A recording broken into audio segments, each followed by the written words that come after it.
Hello everyone. तो क्या हाल चाल है सभी लोगों का।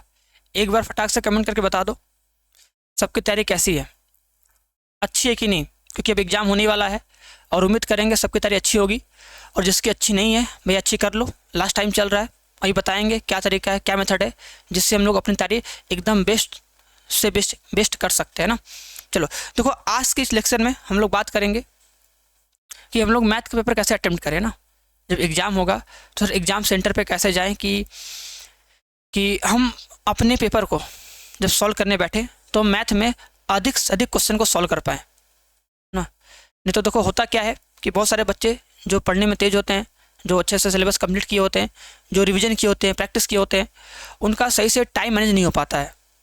मतलब जैसे क्वेश्चन करेंगे सब आएगा, लास्ट का 2 क्वेश्चन 3 क्वेश्चन रह जाएगा, लास्ट का 10 क्वेश्चन रह जाएगा और बाद में पता चलेगा यार लास्ट का तो क्वेश्चन सिंपल था, स्टार्टिंग में थोड़ा कठिन था। बहुत अफसोस होता है ना।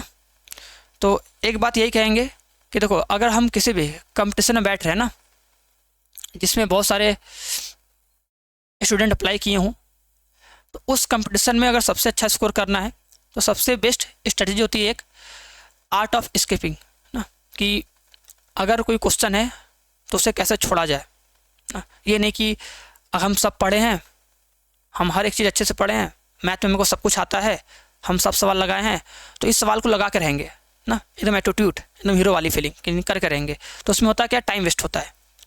बस एक क्वेश्चन करने के चक्कर में कम से कम 4 क्वेश्चन 5 क्वेश्चन का हम लोग टाइम ख़राब कर देते हैं। तो आज यही बताएंगे कैसे क्वेश्चन को सॉल्व करना है, किस क्वेश्चन को छोड़ना है और सबसे बेस्ट तरीका क्या होगा जिससे हम लोग अपने पेपर में अधिक से अधिक क्वेश्चन को सॉल्व कर पाएंगे और अधिक से अधिक नंबर भी लेकर आ पाएंगे ना। तो सभी लोग ध्यान से देखना और लास्ट तक देखना बढ़िया से। तो देखो, सबसे पहले ये कहेंगे जब हम क्वेश्चन सॉल्व करेंगे पेपर मिलेगा तो उसको तुम 2 सेक्शन में डिवाइड कर लेना, राउंड 1 राउंड 2। जैसा कि हमेशा कहते हैं हम ना कि जब पेपर मिले तो ऐसा नहीं कि हमको सब कुछ करना ही है, हम ज्ञाता थोड़ी हम सब कुछ करेंगे ना। हमें उतना ही करना है जिससे हमारा सिलेक्शन हो जाए और हम सबसे आगे रहें, बस और कुछ नहीं ना। किसी को शो नहीं करना, किसी को कुछ दिखाना नहीं है।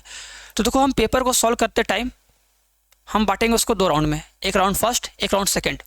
देखो, राउंड फर्स्ट में क्या करेंगे ना, जैसे पेपर मिला तो क्या करना है ना, तुम्हें पेपर लेना है और क्वेश्चन पढ़ना है।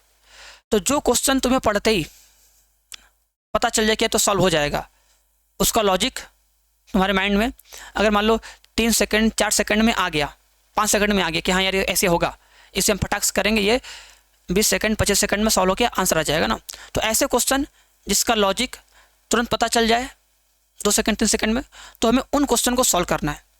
और ये जान लो, हमारे एग्जाम में लगभग 60 से 70% ईजी लेवल के सवाल रहेंगे, ईजी ना, ईजी मॉडरेट लेवल का रहेंगे जिसे हम आराम से कर सकते हैं।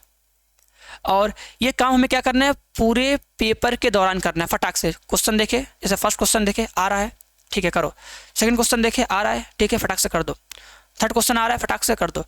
फोर्थ क्वेश्चन है आ रहा है लेकिन लग रहा है कि यार इसमें कैलकुलेटिव है, थोड़ा सा टाइम लगेगा ना, तो उसे छोड़ दो, उसे छोड़ दो। बोले ना, आर्ट ऑफ स्किपिंग आनी चाहिए। ऐसा नहीं कि नहीं हम इसे कर करेंगे, ये तो सिंपल है, इसे हम कर करेंगे। सिंपल सब होगा, सब कर लोगे, लेकिन जब लगे कि हाँ ये कैलकुलेटिव है, इसमें टाइम लगेगा, उसे छोड़ो फटाक से ना। और ऐसे ही करते करते क्या करना है ना, हमें पूरे क्वेश्चन का मतलब पूरे पेपर का 60 से 70% कवर कर लेना और उसमें केवल हमारा लगेगा 50% टाइम लगेगा, ज़्यादा नहीं लगेगा ना। क्योंकि जो क्वेश्चन आएगा हमें वो करेंगे फटाक फटाक और आगे बढ़ेंगे ना। और देखो, इस चीज़ का तुम्हें प्रैक्टिस करना पड़ेगा पहले कि अपने टाइम को मैनेज कैसे करें ना। जब पेपर हमारे सामने आए तो हमें किस क्वेश्चन को करना है, किसको छोड़ना है, उसको प्रैक्टिस करना पड़ेगा। और वो सारा प्रैक्टिस देखो तुम्हें इस प्रयास बैच मिलेगा, ठीक है। इस प्रयास बैच में सब कुछ दिया जा रहा है बढ़िया से। इसको ज्वाइन करके तुम प्रैक्टिस सेट लगा सकते हो, चैप्टर वाइज लगाओगे टेस्ट सीरीज, जिससे पता चलेगा अगर हम क्वेश्चन लगाएंगे चैप्टर का तो जिस चैप्टर क्वेश्चन हमको आएगा उसे फटाक से करते चले जाएंगे। अगर उसी चैप्टर का कोई क्वेश्चन ऐसा हुआ जो आ तो रहा है बट कैलकुलेटिव है, लॉन्ग मेथड है, तो उस क्वेश्चन को हम छोड़ेंगे, उसे हम बाद में करेंगे। समझ में आ रहा है कि नहीं, अभी बताएंगे कैसे करेंगे। तो छोड़ना है तो ये सब प्रैक्टिस करना पड़ेगा और ये सब प्रैक्टिस इस पूरे बैच में तुम्हें अच्छे से कराई जाएगी। और हाँ, अगर मान लो तुम्हें कोई चैप्टर नहीं आता है, रिविजन करना है ना, तो उस चैप्टर का तुम्हें चैप्टर वाइज रिवीजन भी यहाँ मिल जाएगा। आराम से वीडियो होगा, उसे प्ले करोगे, देखोगे, उसका रिवीजन करोगे, रिवीजन करने के बाद फिर उसी चैप्टर का लगाओगे टेस्ट सीरीज, जिससे पता चलेगा ना कि हाँ ये चैप्टर मेरा क्लियर है, ठीक है, अब इसका हम सवाल लगाते हैं, देखिए अब आता है कि नहीं बढ़िया से। तो इसमें सब कुछ मिलेगा, बहुत कम फीस है, आराम से ज्वाइन कर सकते हो और प्रैक्टिस कर सकते हो, क्योंकि अब लास्ट टाइम केवल प्रैक्टिस ही करना है, जितना प्रैक्टिस करोगे उतना बेस्ट होगा। क्योंकि लास्ट टाइम में अगर टाइम को मैनेज नहीं कर पाओगे ना, तो फिर जब एग्जाम बैठोगे टाइम कब बीत जाएगा पता नहीं चलेगा ना। तो देखो हम क्या डिस्कस किए, पहले डिस्कस ये किए ना कि हमको स्टार्टिंग में राउंड 1 रखना है। राउंड 1 में क्या करना है, हमको 50 से 60% सवाल करने हैं, मतलब 60-70% सवाल कर लेने हैं, 50% टाइम में हो जाएगा ना। उसके बाद क्या करना है, जो नेक्स्ट जब तुम पूरा क्वेश्चन कर लोगे, ठीक है, मतलब हमारे जो 60% सवाल है या 70% सवाल वो हो गए और बहुत कम टाइम में हो जाएंगे वो, क्योंकि हम उन्हीं क्वेश्चन किए हैं ना जिनको करने में बहुत कम टाइम लगा है, तो आराम से हो जाएगा। फिर सोचो मेरे पास अभी टाइम बचा है, मेरे पास अभी 50% टाइम बचा है, पूरा मेरा आधा टाइम बचा है, और हमको करना कितना है, केवल 30 से 40% सवाल करना है। उसमें भी कुछ सवाल ऐसे होंगे जो हमको आ रहे होंगे ना, जो लॉन्ग होंगे ना, उसे करेंगे। हाँ, जो एकदम नहीं आ रहा उसे छोड़ देंगे एकदम। ऐसा नहीं कि हमें अपने एग्जाम में पूरा 100 का 100% करना है। अगर हम 80% स्कोर कर लेंगे ना, तो वो हमारे किसी भी कॉलेज को पाने के लिए मोर देन इनफ होगा। 80% 85% बहुत होगा। तो सोचो हम तो 60% 70% आराम से स्कोर कर चुके हैं। अब हमारे पास टाइम है ना, कोई दिक्कत नहीं है। तो स्टार्टिंग में जो क्वेश्चन तुम्हें नहीं भी आ रहा था ना, जिस क्वेश्चन को हम स्किप कर दिए थे कि यार ये लॉन्ग है, ये कठिन है, हमें नहीं आ रहा है, तो सोचने में टाइम लग रहा है ना, तो जब तुम वापस से उस क्वेश्चन को आओगे, सोचोगे ना, तो तुम उसे आराम से कर लोगे। क्यों?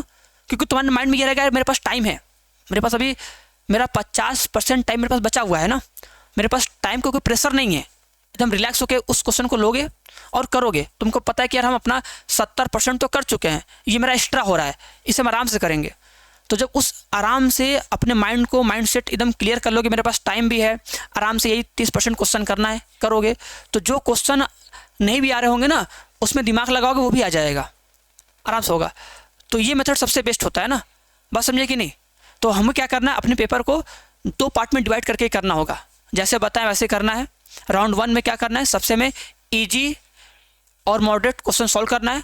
बस जो क्वेश्चन आएंगे फटाक से करना, आगे बढ़ना है ना। और वैसे मेरा टाइम कम लगेगा और 50% से कम टाइम में भी हम अपना 60-70% क्वेश्चन सॉल्व कर लेंगे, ठीक है। उसके बाद वापस आएंगे, राउंड 2 में चलेंगे। राउंड 2 में क्या करना है भैया, बस जो क्वेश्चन छोड़े तो उसे करेंगे ना, और घमंड नहीं करना है कि नहीं हम सारे क्वेश्चन करेंगे लाइन से सारे क्वेश्चन नहीं करना है ना। जैसे बताएं वैसे 2 पार्ट में ब्रेक करके सॉल्व करना है, ठीक है। और प्रैक्टिस करने के लिए इस प्रयास बैच में जुड़ के बढ़िया से प्रैक्टिस कर लो, ठीक है। प्रैक्टिस कर लो कि कैसे हमें किसी क्वेश्चन को छोड़ना है, और छोड़ने के बाद लास्ट में वापस आके उस क्वेश्चन को फिर उसी टाइम के अंदर कैसे कर लेना है, ठीक है। बात समझ में आई? क्लियर है कि नहीं, बोलो, ठीक है।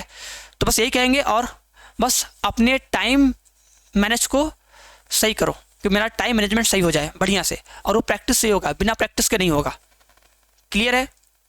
चलो, बाकी अगर कुछ डाउट होगा तो कमेंट बॉक्स में जरूर कमेंट करना, ठीक है। और बस प्रैक्टिस करो बढ़िया से, जितना प्रैक्टिस कर सकते हो लास्ट टाइम में। और जैसे हम बताएं ऐसे ही same to same paper solve करोगे ना, तो मैक्सिमम क्वेश्चन तुम अपने एग्जाम में सॉल्व कर पाओगे। और ऐसा एक भी क्वेश्चन नहीं होगा जो तुम्हारे एग्जाम से, मतलब एग्जाम में तुम उसे देख नहीं पाओगे। नहीं तो बहुत लोग क्या करते हैं, केवल जाएंगे 35 क्वेश्चन 40 क्वेश्चन, लास्ट का 10 क्वेश्चन देख ही नहीं पाते हैं ना। तो ऐसा होगा भी नहीं, हम सारे क्वेश्चन देख भी लेंगे, हमको मैक्सिमम क्वेश्चन आ भी जाएंगे, हम कर भी लेंगे, और हम सबसे आगे भी रहेंगे। तो ऐसे ही सबसे हटके करोगे तभी सबसे आगे निकलोगे। और प्रैक्टिस करने के लिए बस बढ़िया सा टेस्ट सीरीज ज्वाइन करो और टेस्ट दो जितना दे सकते हो, और प्रैक्टिस करो। चलो, तो मिलेंगे नेक्स्ट क्लास में। और अगर कोई डाउट होगा तो उसे कमेंट बॉक्स में कमेंट करके जरूर पूछ लेना, ठीक है।